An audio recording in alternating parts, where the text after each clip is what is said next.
जनाजे तक दुनिया साथ देती है और जनाजे के बाद साहिब साथ देते हैं। और बात दूसरी ये बता दो कि अगर यकीन करना हो तो मरने के बाद मत करना, जीते जी ही कर लेना, ताकि मरते वक्त तेरा विश्वास टूटे नहीं। इसीलिए साहिब ने इसका रास्ता बताया कि साधु तू जिंदा मरना सीख, जीते जी मरना सीख। जीते जी मरने की परिभाषा बताई है, मन को मार, शरीर को मार, अवस्थाओं को मार, इच्छाओं को मार, उसको दूर करके देख, शेष जो रह जाएगा उसको तेरा है। अवस्था को पकड़े, व्यक्तिगत या किसी व्यक्ति को न पकड़े।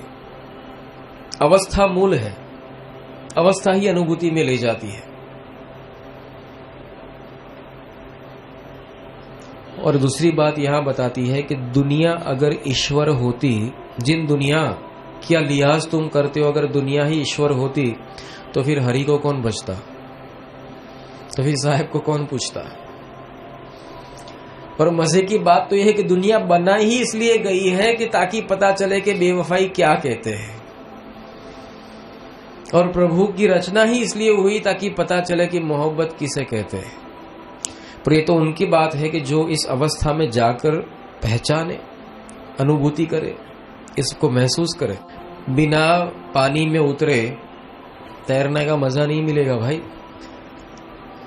तैरने की इच्छा हो तो थोड़ा तैरना सीखना पड़ता है, और उसके लिए पानी में उतरना पड़ता है, डर निकालना पड़ता है।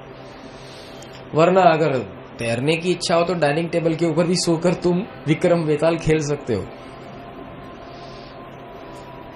उसको तैरना नहीं कहते, उसको मेंढक डांस कहते हैं। पर जब बाढ़ आती तब पता चलता है कि हाथ पैर हिलाने से तैरा नहीं जाता।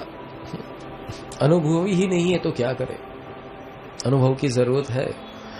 जीते जी संसार सागर को तैरने का अनुभव करे। अभी भी बताता हूं, ब्राह्मणों में ना रहे, जीते जी इस संसार सागर को तैरना का अनुभव करे। अनुभव की पराकाष्ठा पे पहुंचोगे तो ही तुम्हारा विश्वास कायम रहेगा। और व्यक्ति के विश्वास की अवस्था क्या होती है जानते हो? कैसी भी अवस्था हो, शब्द किसे दिया जाता है? एक व्यक्ति ऐसा है कि जो छोटी छोटी बातों में शंका करता है, और दूसरा व्यक्ति ऐसा है कि जिसको शंका करनी ही नहीं है, जो है सो यही है। अब खुद ही नतीजा तय करो, शब्द किसे मिल सकता है या तो प्रभु किसे मिले।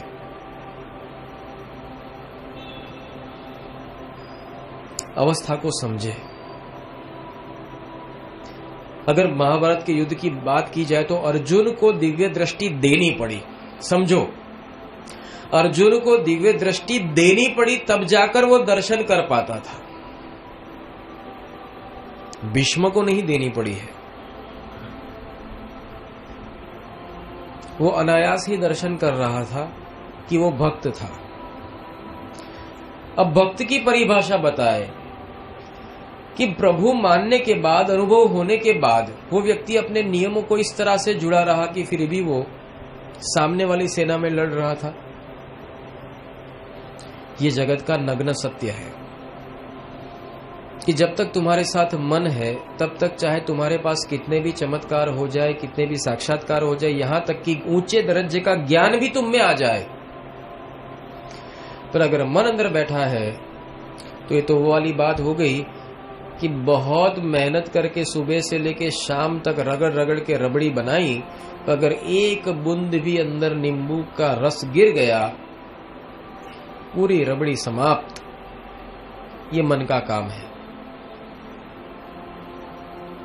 फिर हम कहते कि पूरे दिन रबड़ी को बहुत पीला, बहुत रबड़ी को धीमी आंच पे जमाया, तो एक बूंद नींबू से कैसे बिगड़ गई? पर यही तो सत्य है।